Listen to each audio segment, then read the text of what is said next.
Hello friends, आपका एक बार फिर से बहुत बहुत स्वागत है हमारे चैनल दृश्याज ऑनलाइन गुरुकुल में। तो आज का जो ये वीडियो है बहुत ज़्यादा महत्वपूर्ण है, क्योंकि ये किस बारे में जो आज का पेपर हुआ है 13 जनवरी 2023 को, यानी कि 13 जनवरी 2023 यानी कि लोहड़ी के दिन। आपको लोहड़ी की बहुत बहुत शुभकामनाएं मेरी तरफ से, आपके परिवार को भी। ठीक है, तो आज का जो एग्ज़ाम है उससे रिलेटेड ये वीडियो है, किस तरीके के क्वेश्चन आए, क्योंकि हमारी सबसे बात हो गई है ज़्यादातर, तो उन्होंने बताया जो भी एग्जाम देकर आए हैं उससे रिलेट करके फिर हम आपको बता रहे हैं कि आपको अभी किस तरीके से पढ़ाई करनी है आगे, और आज किस तरीके के क्वेश्चंस आए हैं और कल कैसे आए थे उसका वीडियो आज आपको मिल ही गया था। ठीक है, और ये जो वीडियो मैं आपको पोस्ट कर रही हूँ इसका रिटन वीडियो आपको इसके थोड़ी देर बाद 1-2 घंटे बाद मिल जाएगा, जिसमें आपको सारी चीज़ें रिटन में भी दिख जाएंगी। तो बात कर लेते हैं ईवीएस की। 13 जनवरी 2023 का आज का एग्जाम है, कंफ्यूज मत होइएगा, क्योंकि आज सुबह भी एक वीडियो था वो 12 जनवरी के कल का था। ठीक है, तो ईवीएस की बात कर लेते हैं। तो पहला एक बताया गया था, बंगाल की खाड़ी से प्रश्न आया है, वहाँ पर उसके निकटवर्ती राज्य कौन से हैं। तो इसके लिए आप क्या करेंगे, आप थोड़े से मैप के क्वेश्चंस को देख लीजिए, क्योंकि मैप से रिलेट करता है ये क्वेश्चन जो है हमारा। ठीक है, नेशनल एजुकेशन पॉलिसी से आया था क्वेश्चन, और एक ऐसा क्वेश्चन आया है कि किस राज्य से आप गुजरेंगे, मतलब मान लीजिए कि यदि आप बम्बई से दिल्ली की यात्रा कर रहे हैं तो आपको मतलब क्या क्या चीज़ें रास्ते में पड़ेंगी, इस तरीके से कुछ है। जैसे मान लीजिए एक क्वेश्चन का एक एग्जाम्पल ले लेते हैं कि अगर आप यूपी से पंजाब की तरफ जा रहे हैं तो कौन से राज्य आपके रास्ते में पड़ेंगे। तो जैसे अगर आप यूपी से पंजाब की यात्रा कर रहे हैं तो आपके रास्ते में कौन कौन सी चीज़ें पड़ेंगी, ये हमारा दिल्ली पड़ेगा, ठीक है, दिल्ली पड़ेगा, हरियाणा पड़ेगा। तो इस तरीके से एक मैं एग्जांपल दे रही हूँ, सिर्फ ज़रूरी नहीं है कि ऐसा कोई मतलब हो। तो आप इस तरीके से मैप को थोड़ा रिवाइज कर लीजिए और इस तरीके के क्वेश्चंस जो है आप देख लीजिए, क्योंकि ये पिछले सालों के ही क्योंकि ये पिछले वर्ष के ही क्वेश्चंस हैं जो आए हुए हैं, पीछे से ही रिवाइज हो रहा है और आपके सामने प्रेजेंट किया जा रहा है अलग अलग तरीके से, जैसा मैंने हर एक वीडियो में बताया है पहले से ही। अब देखिए, एक क्वेश्चन आया था नागरहोल से, प्रश्न आया था जो कि कर्नाटक में है। तो उसके रिलेटेड भी जो भी फैक्ट्स है वो समझ लीजिए, क्योंकि ये लोग क्या करते हैं, एक क्वेश्चन है उसका फैक्ट किसी और एग्जाम में दे दिया, दूसरे में दे दिया, इस तरीके से भी करते हैं। ठीक है, रक्त की कमी के कारण कौन सी बीमारी होती है, एनीमिया होती है। और ये कल भी आया है इस तरीके का क्वेश्चन, क्या खाने के लिए बोला जाएगा, गुड़, पालक, आंवला वगैरह, ये सब चीज़ें आपको बताई, मतलब मैंने पिछला जो कल एग्जाम हुआ था उसमें भी बताया था। तो इसी तरीके से आया, तो आप भी ऐसे कर लीजिए कि हमारे शरीर में इस कमी के कारण कौन सी बीमारी हो सकती है और इसमें क्या डॉक्टर बताएंगे खाने के लिए, क्या सलाह देंगे। ठीक है, अब एक पोचमपल्ली का क्वेश्चन आया था जो कि अभी मैंने 2-3 दिन पहले ही वीडियो पोस्ट करी थी, उसमें आया था पोचमपल्ली का क्वेश्चन, मैंने कराया था, आज आया है ये क्वेश्चन। ठीक है, और घरों के प्रकार से प्रश्न आ रहे हैं, जैसे कि जम्मू कश्मीर में किस तरीके के घर पाए जाते हैं, मतलब हर तरीके के, हमारा जो इंडिया है हर जगह आप देखेंगे घरों के प्रकार अलग अलग होते हैं। तो उसी तरीके के क्वेश्चंस हैं, तो आप इनको रिवाइज कर लीजिएगा।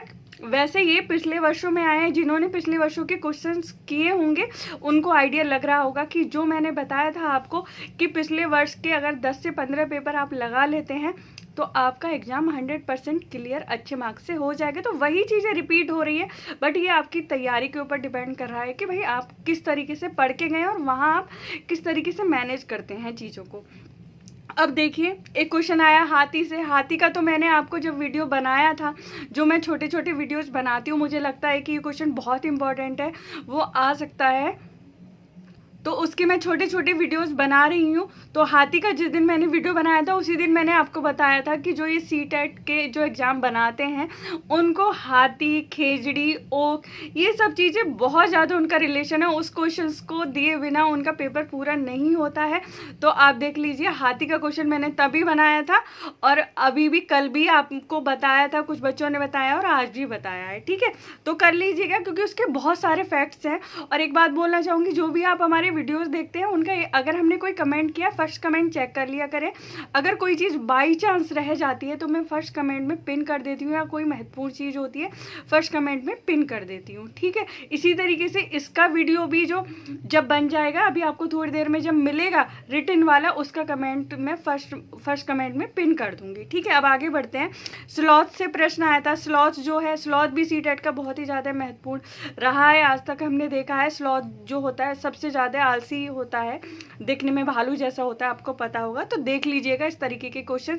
और बहुत सारे छोटे छोटे वीडियोस तो हमारे चैनल पर हैं जो 1-1, 2-2 मिनट के हैं मैक्सिमम, तो आप उनको देख लीजिए। कुछ बहुत सारे फैक्ट्स उसमें कवर किए गए हैं 2-2 मिनट में, ठीक है। चिड़िया से रिलेटेड जो कल क्वेश्चंस आए थे, चिड़िया बर्ड से रिलेटेड, वो आज भी आए हैं उसी तरीके से, तो बर्ड्स के कर लीजिएगा, क्या पता आपका जो एग्जाम है उसमें भी आए। और जल पुरुष से प्रश्न आया था कि जल पुरुष किसको बोला जाता है, तो राजेंद्र प्रसाद जी को बोला जाता है जल पुरुष। तो इस तरीके के कुछ क्वेश्चंस आप देख लीजिए कि ये किसको बोला जाता है, वो किसको बोला जाता है, जैसे भारत की कोकिला किसको बोला जाता है। तो इस तरीके से क्या पता कुछ चेंजेस करके आ जाए ना आपके एग्जाम में भी।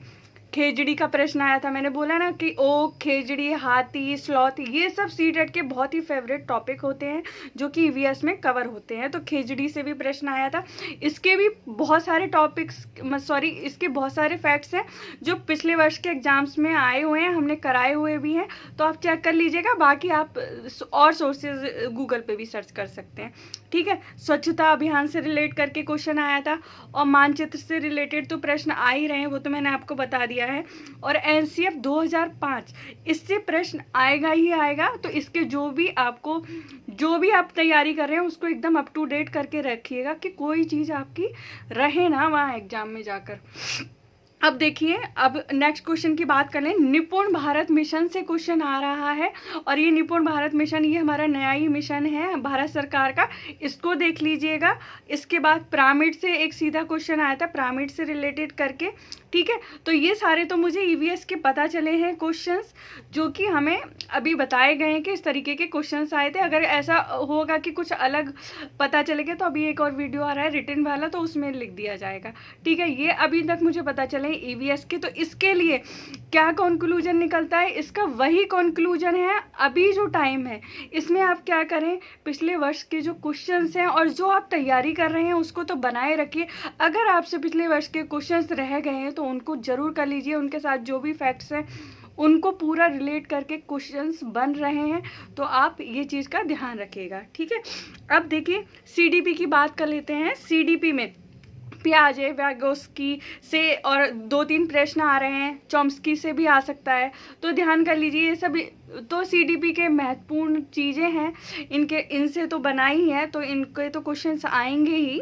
और एनसीएफ से प्रश्न आए थे, टोटल मिला के इन सारे टॉपिक से 10 प्रश्न आए थे सीडीपी में, ठीक है।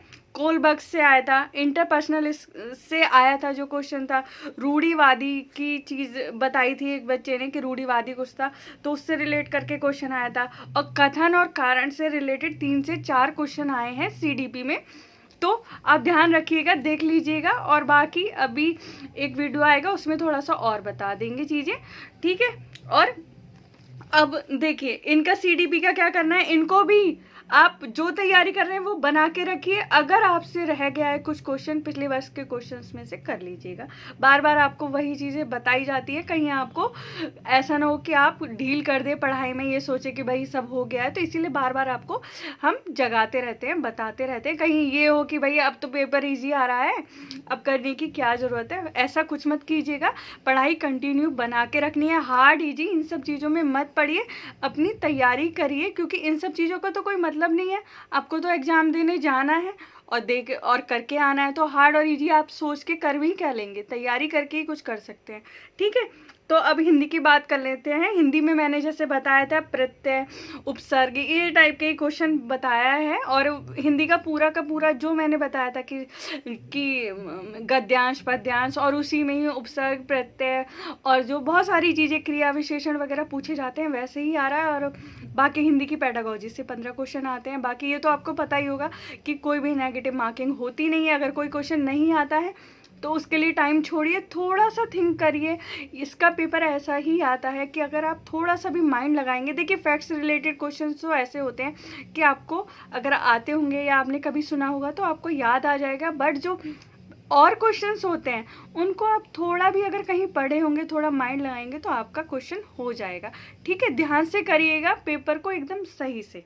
ठीक, अब इंग्लिश का पेपर भी जैसा बताया गया था कि आपको पैसेज वगैरह और जो क्या कहते हैं पोएम वगैरह आ रही हैं, और उसमें ही पार्ट्स ऑफ स्पीच वगैरह, नाउन और जो क्या कहते हैं क्लॉजेस वगैरह, वो सब पूछे जा रहे हैं पहले की तरह। मतलब उतना कोई हार्ड नहीं है, बट फिर भी पढ़ाई करनी है। हार्ड और इजी के चक्कर में अपनी पढ़ाई पे कोई फ़र्क नहीं डालना है आपको। ठीक है, अब देखिए संस्कृत की बात कर लेते हैं। संस्कृत का एक स्टूडेंट मिले थे, उन्होंने बताया पैसेज उनका हार्ड आया था और पेपर 2 में संस्कृत का जो पैसेज था उन्हें इजी लगा, तो ये उन्होंने मुझे बताया। ठीक है, तो अब उनको थोड़ा सा लगा होगा। अब इस चीज़ में नहीं जाना है कि देखिए हो सकता है कोई चीज़ पढ़ के गया हो, नहीं पढ़ के गया हो, तो वो भी हार्ड इजी उस पर भी डिपेंड कर जाता है। ठीक है, और हम तो यही सोचते हैं, यही प्रार्थना करते हैं भगवान से कि जो आप पढ़ के जाएं उसी से रिलेट करके क्वेश्चन आए और आपका अच्छा जाए एग्ज़ाम। और मैथमेटिक्स की बात कर लेते हैं, तो मैथमेटिक्स में जो टॉपिक्स आपको पहले बता दिए गए हैं वही आ रहे हैं, और मैथ्स के आपको बहुत सारी सीरीज़ मैंने कराई है और 100% आएगा, ये सीरीज़ भी कराई है, और जिसमें से क्वेश्चन बन रहे हैं, जैसे कल आए थे कि बहुलक वगैरह, ये सब बहुत सारे क्वेश्चन वो रिपीट हो रहे हैं, बस क्वेश्चंस को चेंज कर दिया जा रहा है कि हो सकता है कि कोई क्वेश्चन थोड़ा बहुत ज़्यादा ट्रिकी हो, कोई क्वेश्चन इजी हो। मतलब इजी, जैसा कि मुझे बताया गया कि मैथ्स का पेपर इजी था, जैसा हमने विश्लेषण किया था कि किस तरीके से आएगा उसी से आ रहा है, और बहुत सारे टॉपिक्स जो हमने समझा दिए थे आप जाके देख लीजिएगा। जो आपको आप तैयारी कर रहे हैं ना, तो उसको बना के रखिए, और बाकी अपनी तैयारी को मेरा तो कहना है बूस्ट करते रहिए, इन सब चीज़ों को माइंड में रख के। इसे सुन के ये मत लाइए कि पेपर हार्ड है, इजी है, इस नहीं, हमें ये करना है कि भाई हमारी अगर ये चीज़ रह गई है तो हमें ये चीज़ कर लेनी है, इससे तो आपका फ़ायदा है ना। इस चीज़ को ये मत करिए, बस ये करिए कि हाँ भाई हमारी ये चीज़ तो नहीं रह गई है, या फिर थोड़ा बहुत कन्फ्यूजन है तो रिवाइज कीजिए, बस। इसीलिए आपके लिए विश्लेषण फ़ायदेमंद रहते हैं, आप देखते हैं और अपनी तैयारी को और बूस्ट करते हैं। इसको एज ए मतलब कीज कह सकते हैं इसको, आपका जो तैयारी है उसमें फ़ायदा करने वाली चीज़ बोल सकते हैं इसको। ठीक है, तो ये पूरा आज का पेपर था, जितना हमें पता चला है पूरा सबसे बात करके, पूरा एनालाइज करके आपको मैंने बताया। ठीक है, इसी तरीके से तैयारी करते रहिए, और कल का भी देख लीजिएगा अगर नहीं देखा है कि कल का पेपर कैसा आया था। तो अब देखते रहेंगे जिनके पेपर बाद में होंगे, अगर उनके कोई टॉपिक छूट रहे होंगे, जैसे मैथ्स में रोमन का कर लीजिएगा। ठीक है, और हाँ एक बात बता दूँ आपको कि जैसे कोई क्वेश्चन होता है, अगर आपको कोई वर्ड होता है कि कोई वर्ड समझना है, तो आप उसका ना इंग्लिश में जाके वहीं पे ऑप्शन आता है, उस क्वेश्चन को हिंदी से इंग्लिश में देख सकते हैं, क्योंकि कोई वर्ड होते हैं हमने इंग्लिश में सुने होते हैं और हिंदी में वो बड़े ही हार्ड लगते हैं।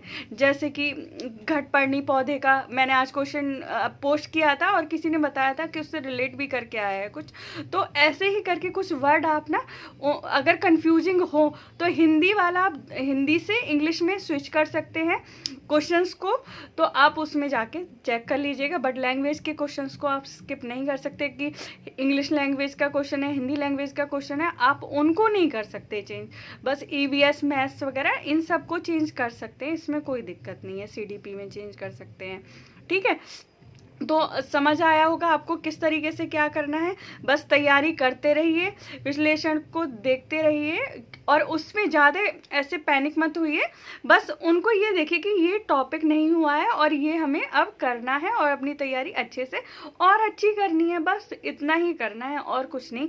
तो आशा करते हैं ये जो विश्लेषण है आपको सही लगा होगा और थोड़ा आपको काम का लगा होगा, बेनिफिशियल तो है ही है वैसे, और आपको रिटन वीडियो थोड़ी देर में मिल जाएगा इसका। ठीक है, तो ऐसे ही सारे विश्लेषण देखने के लिए और सारा जो सीटेट से रिलेटेड जो जानकारी है, इन सबको समय समय पर जानने के लिए हमारे चैनल को सब्सक्राइब कर लीजिए, और हमारे चैनल के कंटेंट अगर अच्छे लगते हैं तो हमारे चैनल को दूसरों के साथ शेयर भी कीजिए, वीडियोस को लाइक भी कीजिए, और अपना सीटेट का एग्ज़ाम इसी बार क्लियर करके आइए दोस्तों। जय हिंद, जय भारत, थैंक यू।